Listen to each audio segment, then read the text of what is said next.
Hi everyone, Peter DePaulo here, and today's video is one that will help us to balance our lives better.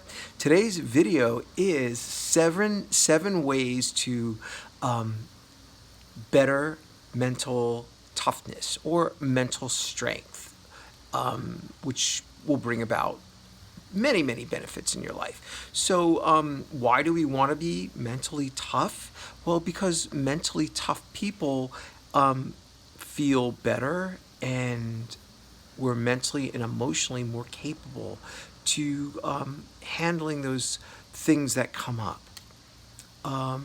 So when we're having those overwhelming times, we can easily handle the fear, handle the doubt.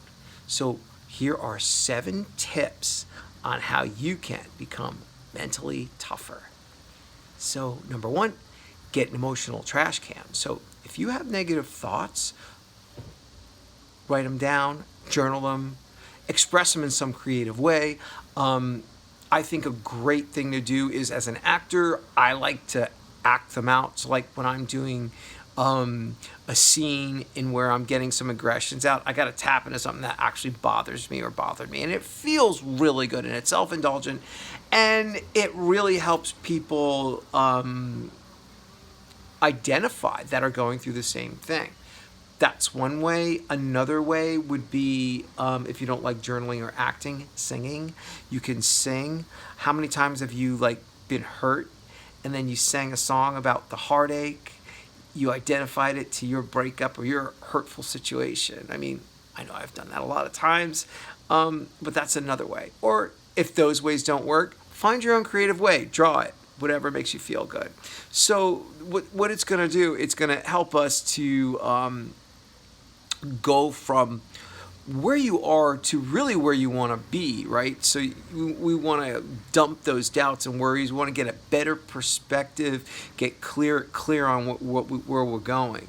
Step number 2 is acknowledgement, the power of choice. So yeah, sometimes we don't want to do this. We feel that there's pressure that if we make the wrong choice, we're going to let someone down. Okay, so guess what? There's no wrong choice. Your honest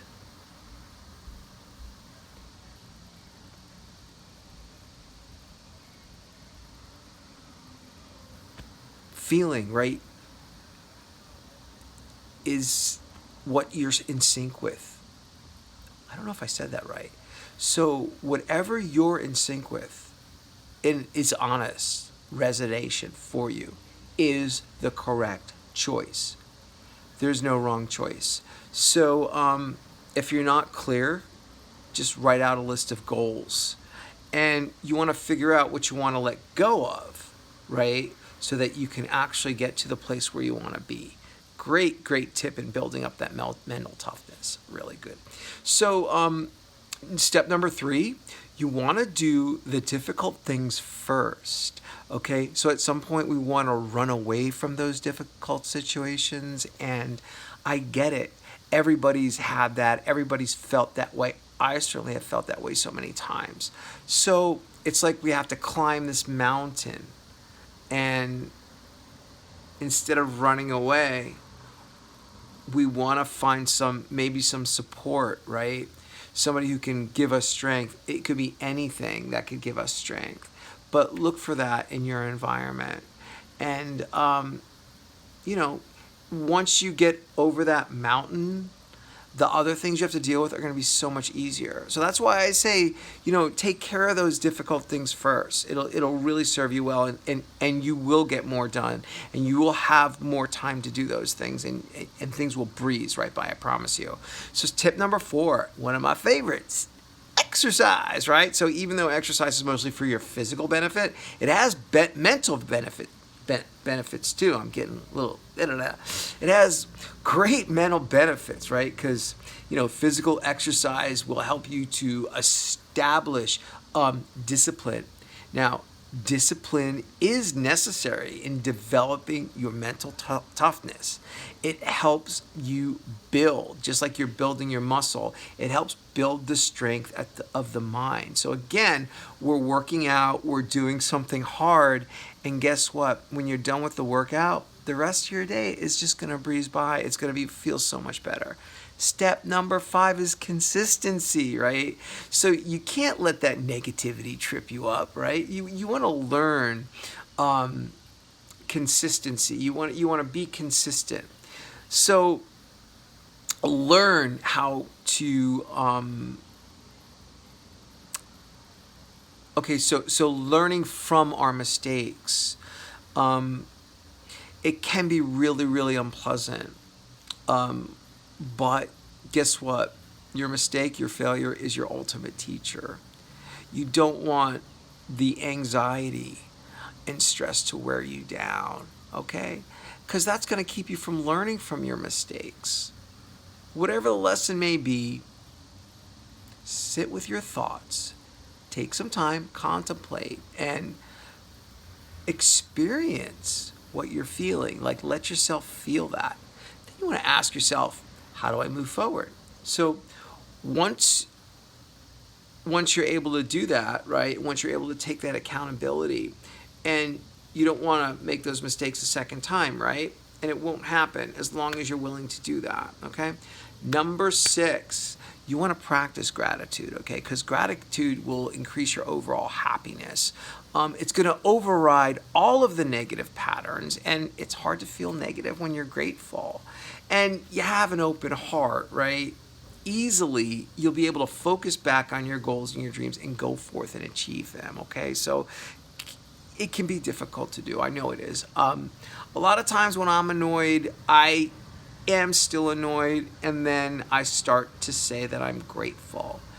And even though I'm having that moment, I'm saying I'm grateful, it's almost like I'm being sarcastic. But then it's like there's this comic relief in there. I'm like, okay, I got it out. I feel better. I was being honest, right? I was annoyed, but I put that kind of comic thing into there, like saying it, like still with that feeling. And it came out as true because it was true to my heart. I just had to get down in that layer. So I'm a complicated human being, you know? So the last thing I'm going to say is let go of what you can't control, right? So sometimes we want to just fix everything, and we feel like we're the only ones who could make it right. And it's so, so tempting to want to control everything yourself. And you have to ask yourself, is this something I can solve? So is it? If it's not something you can solve, if it's not something you can solve, let it go. If it's not something you can solve, let it go. Let it go. Okay? Learning how to let go, you're going to feel so much less stress, and you will be able to deal with things with a clear mind. And that's what I got today. Let me know how you like my video. Thumbs up it, share it, subscribe if you like. I'm planning on adding some new content really, really soon. And hey, have a great day, everybody. Again, my name is Peter DiPaolo, and thank you so much for your time today. And have a great day. Don't forget, like, subscribe, and hit that bell notification so you can hear anything new will come.